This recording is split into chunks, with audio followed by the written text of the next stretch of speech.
Vital focus જાગરણ મનુષ્ય નિર્માણ કોન્સેપ્ટની અંદર આપ સર્વનું સ્વાગત છે. શ્રી ભાઈસીના પ્રણામ. સર્વ સાધક મિત્રોને અને દર્શકોને આ નવરાત્રિની બહુ જ બધી શુભકામનાઓ. મા જગદંબા જગતજનની આપણા શરીર સિસ્ટમની અંદર આપણે રિંગ કરે અને કૃપા વરસાવે એવી શુભકામના. નવરાત્રિની સાધનાઓ પણ ચાલુ હશે. આપણે વાત કરશું મનુષ્ય નિર્માણ કોન્સેપ્ટની અંતર્ગત મનુષ્ય યંત્રને જે સમજવાની જે આપણે પ્રક્રિયાઓ કરી છે એની અંદર સર્વપ્રથમ આપણે ભાવ કેન્દ્ર વિશે કશીક વાત કરેલી. એની અંદર રહેલા પોઝિટિવ અને નેગેટિવ ભાવો, આપણે એના નેગેટિવ ભાવોને પણ જોયા. ગુસ્સો, ઈર્ષ્યા, ભય, અદેખાઈ, નફરત વગેરે વગેરે વગેરે. પોઝિટિવ ભાવો દયા, કરુણા, મમતા, લાગણી, આવું ઘણું બધું. અને આપણે એવી પણ વાત કરેલી કે આ ચીલાચાલુ પ્રયત્નોથી આ ભાવ કેન્દ્ર શુદ્ધ થતું નથી. અમારી પાસે એવી ઘણી બધી ટેકનિકો છે કે જે ભાવ કેન્દ્રને શુદ્ધ કરે છે. તો દર્શક મિત્રોને માટે આજે આપણે લાવ્યા છીએ બે ખાસ પ્રકારની ટેકનિકો કે જે આપણા ભાવ કેન્દ્રને અને આપણી અંદર રહેલા અહંકારને સાફ કરે. એક લાંબા અભ્યાસથી ઘણું બધું આમાંથી સફાઈ થઈ જાય. જો કે ટેકનિકો ઘણી બધી છે જે અમે અમારા સાધના સેન્ટરમાં બતાવી રહ્યા છીએ. કોઈ ખાસ પ્રકારની નેગેટિવિટી હોય તો એને ખાસ પ્રકારનો મંત્ર હોય, યા કોઈ ખાસ પ્રકારની સ્તોત્ર હોય, યા કોઈ ખાસ પ્રકારના પ્રાણાયામની વિધિ હોય, વગેરે વગેરે ઘણું બધું હોય છે. પણ જાહેરમાં મૂકી શકાય એવી બે ટેકનિકો આજે હું તમને બતાવીશ કે ભાવ કેન્દ્રની અંદર રહેલી નકારાત્મકતાને, નકારાત્મક ઉર્જાને આપણે કેવી રીતે છૂટી પાડવી એની ચર્ચા કરશું. આ જગતમાં 3 પ્રકારના મનુષ્યો છે. એક પ્રકારનો મનુષ્ય છે એકદમ સંપૂર્ણ યાંત્રિક, જેને ખાવું પીવું અને કામ કરવું એના સિવાય એની કશાની ખબર પડતી નથી, એવા યાંત્રિક મનુષ્ય. આપણે એની વાત નહીં કરીએ આજે. આજે આપણે બીજી ક્વોલિટીની વાત કરશું કે જે ભાવુક મનુષ્ય છે. અને ત્રીજો પ્રકાર છે બૌદ્ધિક મનુષ્ય. તો આજે ભાવુક મનુષ્ય અને બૌદ્ધિક મનુષ્ય માટે બે ટેકનિકો ભાવ કેન્દ્રને શુદ્ધ કરવા માટેની આપણે આજે આપશું અને અસરકારક છે. ભાવ કેન્દ્રની અંદર જબરજસ્ત નકારાત્મકતા હોય છે. એનો દાખલાઓ આપણે ભૂતકાળમાં અને આપણા શાસ્ત્રોમાં અને ધર્મગ્રંથોમાં છે. મહાભારતની અંદર એક પ્રસંગ આવે છે. દ્રૌપદીએ એમ કીધું કે જ્યારે દુર્યોધન પેલી માયા મહેલની અંદર ગયો અને પાણી પડી ગયો ત્યારે દ્રૌપદી બોલી કે આંધળાના તો આંધળા જ હોય ને. દુર્યોધન ભાવુક મનુષ્ય છે. ભાવુક મનુષ્ય આવું ટોણું આવું સાંભળી ના શકે. જો એ બૌદ્ધિક હોત, દુર્યોધન બૌદ્ધિક હોત તો ઈગો તો એનો હટ થયો હોત, પણ આટલે હદ સુધી યુદ્ધ અને ટ્રેજેડી ના સર્જાણી હોત. પણ એક ભાવુક મનુષ્ય હોવાથી મહાભારતનું યુદ્ધ થઈ ગયું. તો આ દુનિયાની અંદર જેટલું ટ્રેજેડી અને ખરાબ બની રહ્યું છે અને સારામાં સારું પણ બની રહ્યું છે એ બધા જ ભાવુક મનુષ્યોની દેન છે. અને ધ બેસ્ટ બની રહ્યું છે એ છે બૌદ્ધિક મનુષ્ય. બૌદ્ધિક મનુષ્યની અંદર પણ બે પ્રકારના મનુષ્યો છે. એક તર્ક અને બુદ્ધિવાદી મનુષ્ય, અને એની અંદર એક આગલા સ્ટેપનો મનુષ્ય છે હોશવાળો. તો દર્શક મિત્રોને આપણે આ શરૂ કરશું. સૌથી પહેલા કે ભાવુક મનુષ્યની અંદર રહેલી ભાવ કેન્દ્રમાં રહેલી નેગેટિવિટીને દૂર કેમ કરવી. તો આપણી અંદર રહેલી ભાવ કેન્દ્રની પોઝિટિવિટીનો ઉપયોગ કરીને આપણી અંદર રહેલી નકારાત્મક ભાવનાઓને, મળદોષને, પશુતાને, રાગ દ્વેષને, ગુસ્સાને, ભયને બધું જ કાઢવાનો પ્રયત્ન કરશું.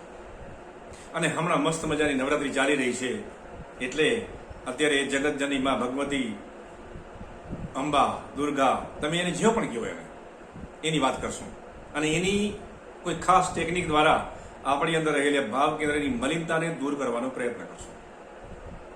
ટેકનિક તમને હું આજે આપું છું પણ બહુ અસરકારક છે અને એનાથી તમને ઘણું બધું સમજાઈ જશે. તો આ આદ્ય શક્તિ જગતની અંદર ક્રિયાશક્તિ કહેવાય છે. પરમાત્મા સ્વયં તો નિષ્ક્રિય છે. તો આ જગતજનની ભગવતી દુર્ગા અંબા શું છે? આપણી કુળદેવી ઉમિયા, ચામુંડા વગેરે વગેરે એ એક જ આદ્ય શક્તિના અલગ અલગ રૂપો છે. તો આપણે એવી એક અસીમ પરાશક્તિની મનમાં ભાવના કરશું કે હે માં, સ્વયં પરમાત્મા પણ તારા સહયોગ વગર કશું જ કરી શકતા નથી. તું એટલી શક્તિશાળી છે કે તારા સહયોગ વગર સ્વયં પરમાત્મા એક ડગલું પણ આગળ ચાલી શકતા નથી. તો એટલી સામર્થ્યવાન મારી મા જગદંબા હોય તો એની સ્તુતિ કરવા માટે પણ મારી પાસે ખાસ પ્રકારનું કોઈ પુણ્ય હોવું જોઈએ. તો પુણ્યહીન મનુષ્યો તારી સ્તુતિ પણ કરી શકતા નથી. હે માં, તું એટલી શક્તિશાળી અને સામર્થ્યવાન છે, છતાં તારી કરુણાનો કોઈ પાર નથી. તું એટલી દયાવાન છે, એટલી દયાવાન છે કે એની ન પૂછો વાત. અમારા જેવું એક તુચ્છ પ્રાણી તારી સ્તુતિ શું કરી શકીએ અમે? કારણ કે અમારી પાસે તો એટલી કોઈ બુદ્ધિ નથી, કોઈ શબ્દો નથી,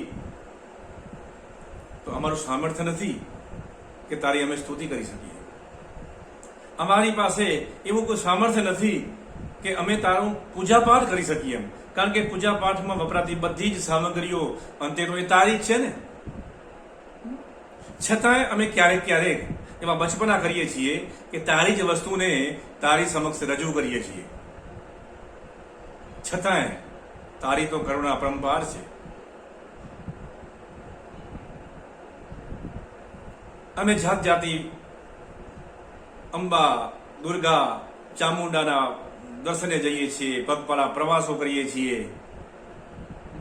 ઘણું બધું કરીએ છીએ. આ બધા અમારા પ્રયત્નો છે, પણ એ પ્રયત્નો બધા અમારા એક તુચ્છ છે. તારું સામર્થ્ય અને તારી શક્તિ એટલી અનંત છે કે અમારા આ તુચ્છ પ્રયત્નો પણ તને સ્વીકારે છે. પણ હે જગતજનની, મને એનાથી એનો સંતોષ થતો નથી. તો હવે મને એમ લાગે છે કે મારું જીવન જ એક તારી સાધના છે. એવું કશું હું કરું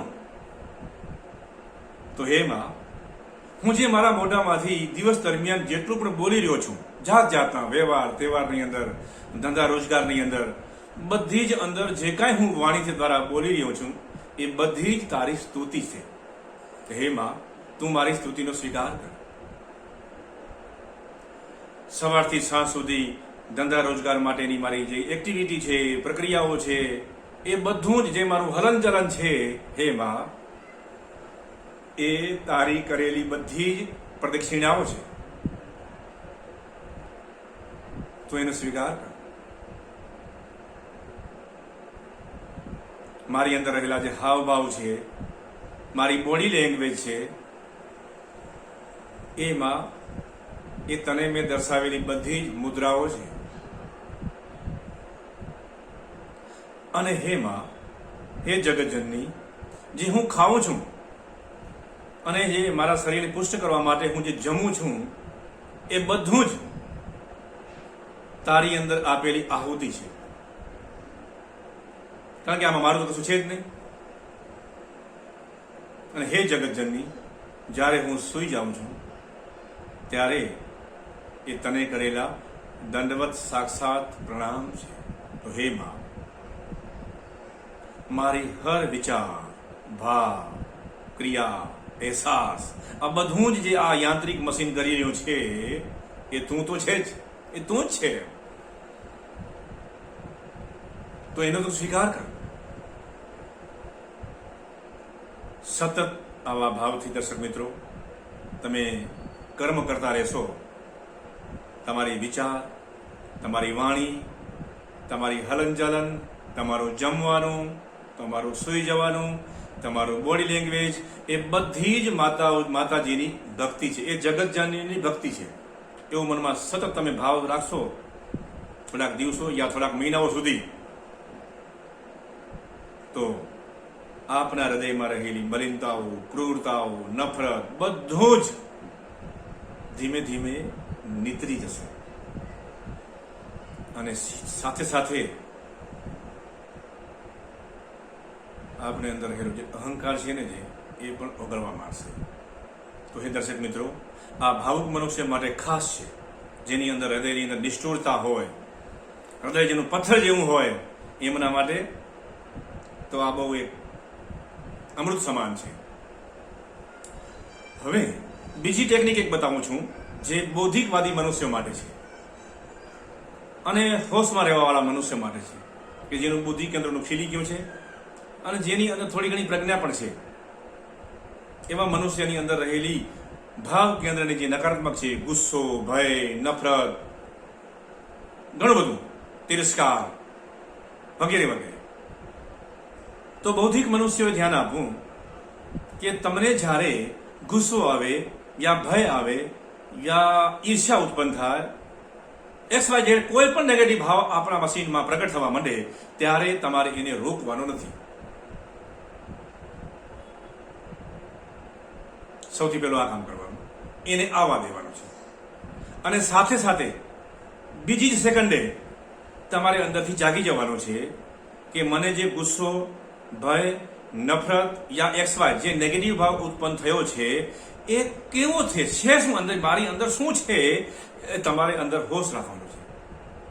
મને ગુસ્સો આવ્યો તો મારા હોઠ તંગ થયા, મારી ગાલ તંગ થયા, મારી આંખો લાલ થઈ, યા મારી વાણીમાં કશું કર્કશતા આવી, જે કાંઈ થાય છે એમ, બસ તમે એને જુઓ, હોશપૂર્ણ જુઓ, એને રોકવાનો પ્રયત્ન ન કરો, ફક્ત જુઓ. ગુસ્સો આવે ત્યારે પણ આમ કરવાનું, ભય ઉત્પન્ન થાય ત્યારે પણ આમ કરવાનું, ઈર્ષ્યા, અદેખાઈ, તિરસ્કારની ભાવના, નફરતની ભાવના, જ્યારે આ બધા ભાવ જાગતા હોય ત્યારે તમને એને રોકવાને બદલે જોવાનો પ્રયત્ન કરો અને હોશમાં રહેવાનો પ્રયત્ન કરો. અને જો તમે આમાં થોડા થોડા સફળ થઈ ગયા, આ એક અભ્યાસનો વિષય છે, જો થોડા થોડા તમે સફળ થઈ ગયા તો લગભગ 15, 20, 30, 40 સેકન્ડની અંદર જ એ તમારો ભય યા તમારો ગુસ્સો યા તમારો કોઈ પણ નેગેટિવ ભાવ ધીમે ધીમે ઓગળવા માંડશે અને એ રૂપાંતરિત થવા માંડશે.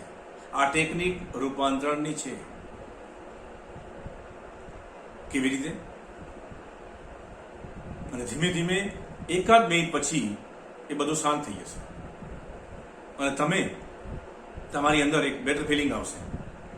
તમારી બેટરી ચાર્જિંગ થઈ ગઈ હોય તમને અનુભવ થશે. શા માટે? કારણ કે તમે જે નેગેટિવ ભાવો અંદર હતા, એ પણ એક ઉર્જા છે.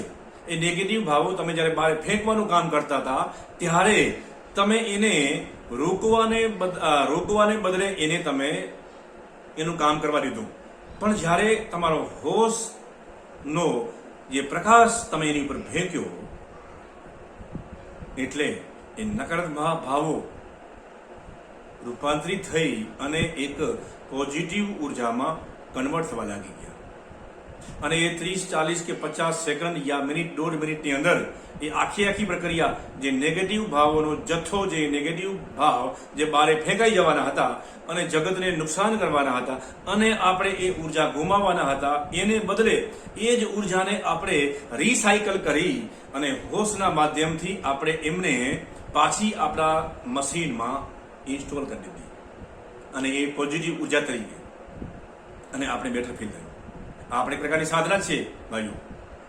બીજી અર્થમાં, વ્યવહારિક ભાષામાં કેવું હોય તો આપણી પાસે રૂપિયાની કરન્સી હતી, તો એ રૂપિયાની કરન્સીને પાકિસ્તાનની કરન્સીમાં કન્વર્ટ કરવાને બદલે આપણે એને ડોલરમાં કન્વર્ટ કરી નાખી. કારણ કે પાકિસ્તાનનો રૂપિયો આપણાથી નીચો છે. આપણી પાસે 100 રૂપિયાની નોટ હતી. એ 100 રૂપિયાની નોટને આપણે ગુસ્સો કરીને યા ભય કરીને પાકિસ્તાનની કરન્સીમાં કન્વર્ટ કરતા હતા, એટલે દૂર કરતા હતા. પણ એ જ 100 રૂપિયાની નોટને આપણે હોશમાં રહીને એ 100 રૂપિયાને બદલે એ નોટને $100 નોટ કરી નાખી, તો ધંધો ફાયદાનો છે. તો કરવો થોડોક અઘરો છે, પણ અશક્ય તો નથી જ. તો હે મારા દર્શક મિત્રો, આ જબરજસ્ત બે ટેકનિકો છે. ભાવ કેન્દ્રના મનુષ્ય માટે જે પહેલી ટેકનિક છે, અને બૌદ્ધિક મનુષ્ય માટે આ બીજી ટેકનિક છે. તમે પ્રયોગ કરજો, તમે સફળ થશો જ. એના સિવાય ખતરનાક ભાવો પણ આપણી અંદર રહેલા હોય છે, એની પણ ટેકનિકો છે. પણ એ ટેકનિકો અમે અમારા સેન્ટર ઉપર પ્રક્રિયાઓ દ્વારા અમે કરાવીએ છીએ અને ભાવ કેન્દ્રને શુદ્ધ કરીએ છીએ. તો આજે આટલું જ બોલી અને વિરામ પામશું. અને હવે આ મનુષ્ય નિર્માણ કોન્સેપ્ટની અંદર મનુષ્યને જાણવાના જે ભાવ કેન્દ્રની વાતને આપણે પૂરી કરશું. અને હવે આપણે આવશું આવતા વિડિયાની અંદર વિચાર કેન્દ્ર ઉપર, કે આપણું વિચાર કેન્દ્ર શું છે અને એની નેગેટિવિટી શું છે અને એની પોઝિટિવિટી શું છે. ધન્યવાદ.